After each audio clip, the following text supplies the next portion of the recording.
So I lived in New Orleans for years. I didn't know New Orleans was the murder capital until I started watching the news. Juve got motherfuckers all kind of shit up under the bus. It ain't no Juve was hustling still, but Juve had 5 million records and shit, and the nigga was still hustling. I made a lot of money, man. I had a lot of hoes working in New Orleans, you know what I'm saying? Then all my partners, Milwaukee, the whole Milwaukee crew, we used to stay at all us rent the whole fucking floors at the Days Inn on Chef. That was the whole Milwaukee crew. But Master P, they was in the hotel, and I'm out here kicking with this little nigga trying to be hood, man, and I almost lost my life, man, with Solja Slim, man.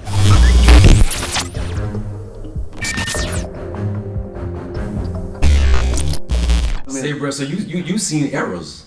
Yeah, Juvenile, I Needed in Your Life, right at the courthouse. I was there, about 4 or 5 other Juvenile videos. You know, bro, we were speaking on camera. We talking experiences with Juve, with Cash Money. You want me to tell you how I met Cash Money? Okay, so I got some partners named Tim and Terrell out of Nashville, Tennessee. They were some big time dope boys, the biggest dope boys in the country. Black men, they had a Mexican connection. So all those videos that you seen in the first Cash Money video, these videos belong to Tim and Terrell. You know, the Ferraris and all the shit, just stay shit. So it was a guy by the name of Young Buck. Some of y'all might know him. You know, he was in this group. They had booked Cash Money, Jay-Z, and myself. They gave me $30,000 to spend a whole week with them. So, you know, of course, you know, I took it, you know, but it was really out of my element because I really went into it. That's when I met Jay-Z for the first time. So me and Jay-Z were sharing the dressing room. I'm back there kicking that pimp shit, and Jay-Z laughing like a motherfucker. He was just getting a kick out of it. And then so Baby heard me talk, and Baby like, man, how you learn all that stuff? Ooh, and I had these big old rings. He said, man, I want to get some rings like that. So Turk will back this up, Juve will back it up. Ever since then, me and Baby just used to chill. We used to spend hours just talking. And Turk now be in the hotel room. They were like, man, Pimpin Ken and Baby still out there talking, you know. And actually, Baby tried to steal one of my hoes. He told the bitch to take my name off her teeth and put Cash Money on there, you know. But he didn't know that the bitch was on a mission, baby. You know what I'm saying? Hey, man, I'm a cold nigga, baby. You know that, though. And then, you know, I can honestly say, you know, the first shot of real pussy that the little nigga Wayne got was my shit, you know what I'm saying? I mean, so, you know, and... Lil Wayne. Yeah, Lil Wayne, they had him stretched out like this. The was so good, you know what I'm saying? I mean, and Baby, all of them was looking at me at that whole... It was 2 hoes after they got through the girl, you know what I'm saying? And, you know, so, you know, but they my little niggas, you know, Juve was my nigga. Juve called me. I'm all up in New Orleans over by the stove. Juve got motherfuckers all kind of shit up under the bus, man, crazy shit. I said, man, he said, yeah, I didn't know Juve was hustling still, but Juve had 5 million records and shit, and the nigga was still hustling, man. That was crazy. He had went 5 times platinum, and he had me in the hood. We was shooting the video I needed in my life, and me and Good Game, Juju was all there, you know, but I used to live in New Orleans. So I knew New Orleans, and I knew Teddy. I don't know if y'all know Teddy from Uptown. His mom used to have a bar uptown, and she used to cook turkey wings every Thursday. That was my nigga. What era was this? About what year was this? This is back in like 91, 92, okay. 93. This was before the Cash Money nigga really got popped. They didn't get really popped until about 96. So, you know, but I was in New Orleans. I lived on Kenner. I live in Kenner on Veterans Boulevard. You know, so I used to be down there, you know, at the car wash over there off of Rampart, and then Rumors, I got into it with the owners of Rumors. They put a hitman on me. 2 white boys. They followed me, and I seen them follow me, and they didn't know I was up on the game, you know. But I know it was good the way to do it. So at that time I was young, so I had a, you know what I'm saying. So I upped the strike, and I just got the busting at them, and they got the running, you know what I'm saying. So Club Rumors. Yeah, Club Rumors. You know what I'm saying. Two white dudes. These Italians, whoever the fuck they was, they used to go in there and party all the time. But it's some shit that came. He thought I was trying to sell some weed, but a nigga was trying to sell me some weed for my hoes. You know what I'm saying? But they seen on camera the weed transaction, and they tried to say it with me. So they took me in the back room, and they was gonna do me back then. But I guess that he thought about it. Then so I got to walk, and the little white boys followed me, and so we was in the French quarters, not on Bourbon Street, but in the side corner. So I seen the 2 motherfuckers. I seen them creeping. So I just upped my motherfucking 9, and I just got the bus at them. Pow, pow, pow. I was gonna hit them, and the police walked right past. Was some crazy shit, man.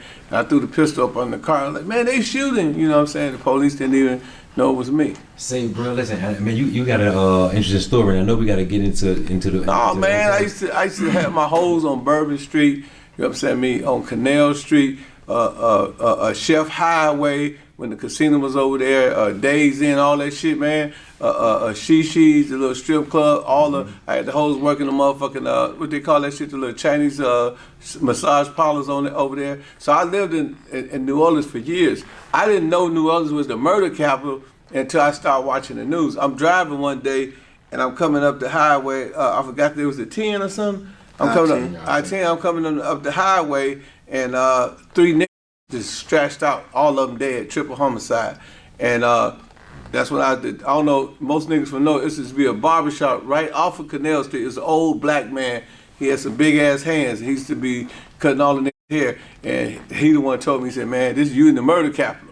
But you know, the shit was nothing because I'm from the murder capital. You know, Milwaukee, you know what I'm saying, Chicago. So, you know, all my cousins now, like, all of them, they the top niggas in the gangster shit. You know what I'm saying? Like, the biggest motherfucker in the GD, that's my cousin. Damn. You know what I'm saying? I mean, all them niggas, vice lords, those my cousins. So, you know, G Gov, all that's my family, man. So I've been around that shit all my life. Say, bro, I gotta, because we was on that New Orleans shit too, and before we get off, I'm gonna start another clip because we're about 10 minutes in. But you mentioned Solja Slim, that you had oh yeah, man. So I'm in tour with 50 Cent, you know, in Master P.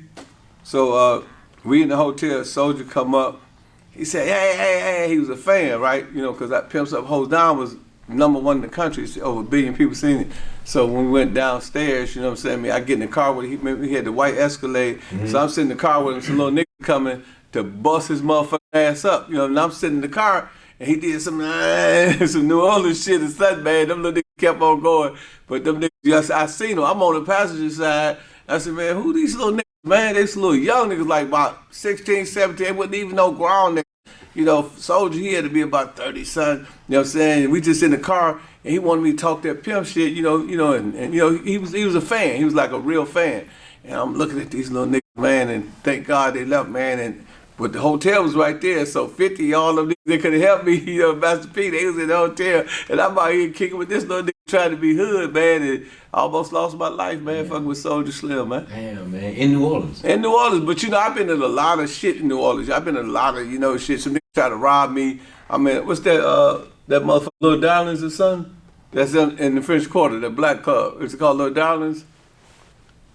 Yeah, it's inside the French Quarter. It's a black club. So I'm in there, and the little bitch, right, you know what I'm saying? You know, New Orleans, some grimy shit, right? So the little bitch, she tried to set me up. So I had this big-ass motherfucking cross on, I had all this jewelry. So the bitch, you know what I'm saying, she get on the phone, she hit the little niggas up. So when I come out, I see the little niggas. But my nigga Too Deep and a couple more players out of Memphis, they knew what was going on. So you understand me? I hit them niggas up, and we surrounded them niggas and shit, you know what I'm saying? It wasn't no drama, nothing like that, but, you know, we was strapped, we was to blow them niggas out the water, but, you know, and then, you know, I made a lot of money, man. I had a lot of hoes working in New Orleans, you know what I'm saying? Then all my partners, Milwaukee, the whole Milwaukee crew, we used to stay at all this is rent the whole fucking floors at the Days Inn on Chef. That was the whole Milwaukee crew. Yeah. So we had to stick together because New Orleans niggas was hard, but they ended up, New Orleans niggas started fucking with us. And we started giving them niggas the pimp game. They really just started, you know, really showing some love. They started off selling us weed, and some of them niggas fuck with powder. I don't do nothing, but they was fucking with them niggas. And then say, bro, and you aiming to catch up with you. You mentioned in the beginning too, Young Buck. Oh yeah, so in the beginning. So what? Yeah, so Young Buck was. He was in a group at one time. Yeah, he was in a group with my man Tim and Terrell. So eventually, you know what I'm saying? Me, Young Buck ended up going over to Cash Money, but we the one, you know, TIP. That's the name of the group. TIP the one introduced the nigga Buck to Cash Money, but Tim and Terrell now was booking them niggas for shows. They was making money because that's when they was really hot. You could book them niggas for like $50,000 and make $200,000-$300,000. Yeah, they was hot. You know, then niggas used to do concerts a lot back then because it wasn't really no bunch of shooting, just a random shooting like that.